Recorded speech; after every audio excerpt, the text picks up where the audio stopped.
Hello everyone, I am Aditya.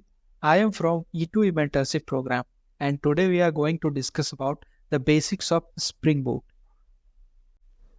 So let's get started with the introduction to Spring Boot.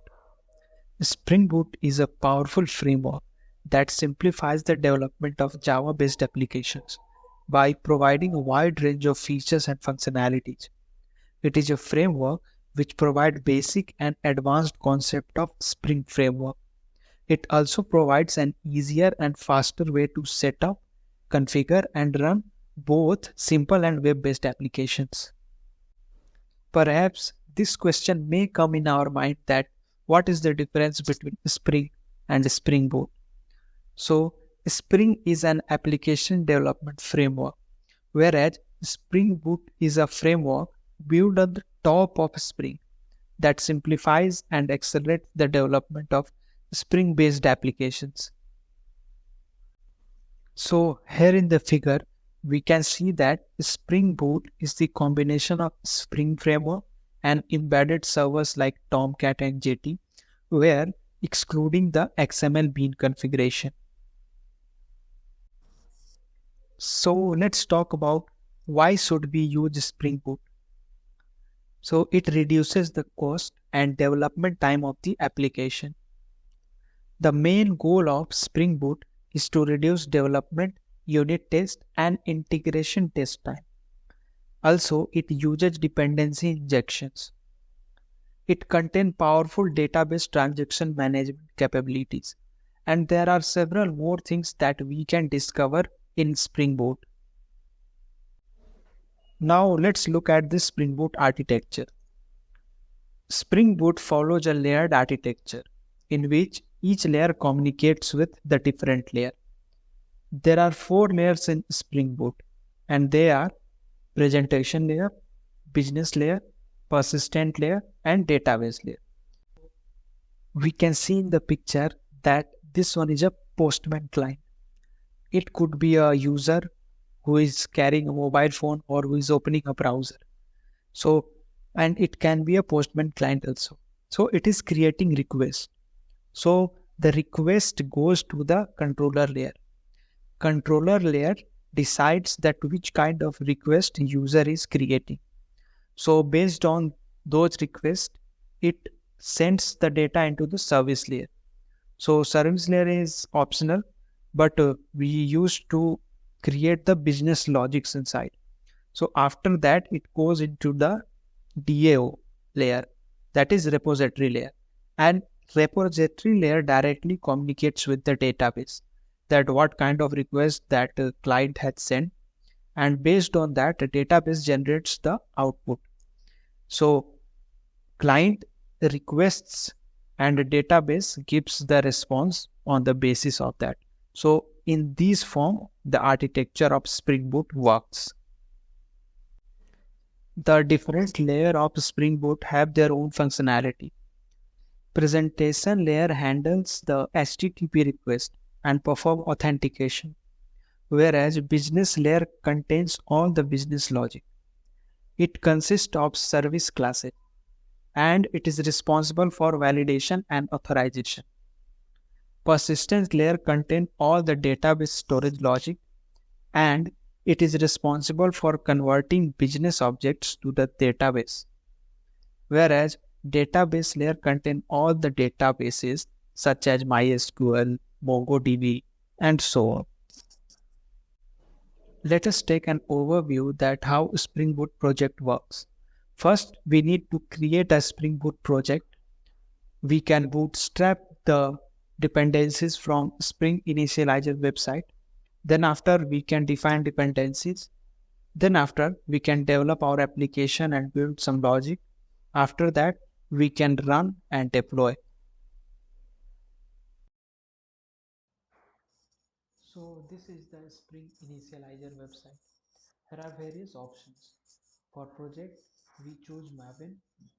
For language, we choose Java. And here are Spring Boot versions. So this one is the stable version. So we will tick on that. After that, there are various options like group, artifact, name, description, package. So we will select on this one, and after that we can change the name, but I will keep it default. After that there are packaging and Java version. So in packaging we will choose Java archive, and in the version that I am using in my system is Java 21. So we will select on this, and here are different dependencies that we can use in our project.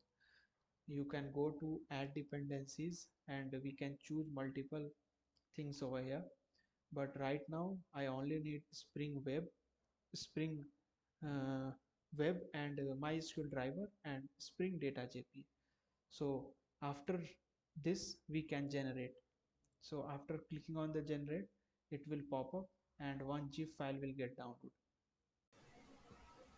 So after downloading the zip file, we can extract it and we can open in any IDE like Eclipse IDE or IntelliJ IDEA. So here I am using IntelliJ. So I have imported the project, and this is the overview of how that Spring Boot project look like. It is not the in-depth knowledge of these projects. So let us check what is over there. So here is an option pom.xml. We can open it. So once we open it, we can see there are a lot of dependencies like MySQL connector, Spring Boot Web, Spring Boot Data JPA. So these are the uh, dependencies. So based on these dependencies, Marvin can download the libraries according to this. So after that, let's explore in the folder. So here's a main folder. Inside that there is Java, and I have created layers that we have discussed before. That uh, controller layer was there, repository layer was there, service layer was there. So we have created each folder inside the com.employee API. So in controller layer I have created the controller. This is how controller layer looks like. After that, model layer is there.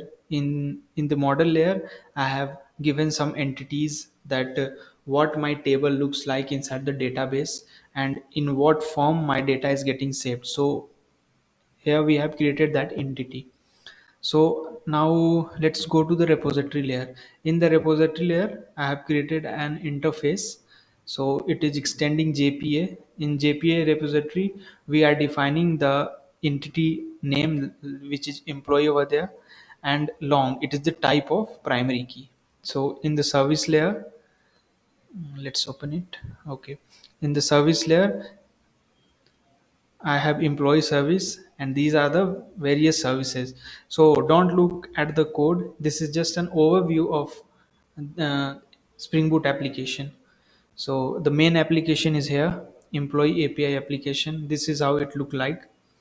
Here is uh, one of the major annotation at the rate Spring Boot application, and we can also set some properties to it, like go into resources application dot property. So here we can see that spring dot data source dot URL. This is the MySQL URL. This is the username that I have created in the database. Root is username, password is this in my case.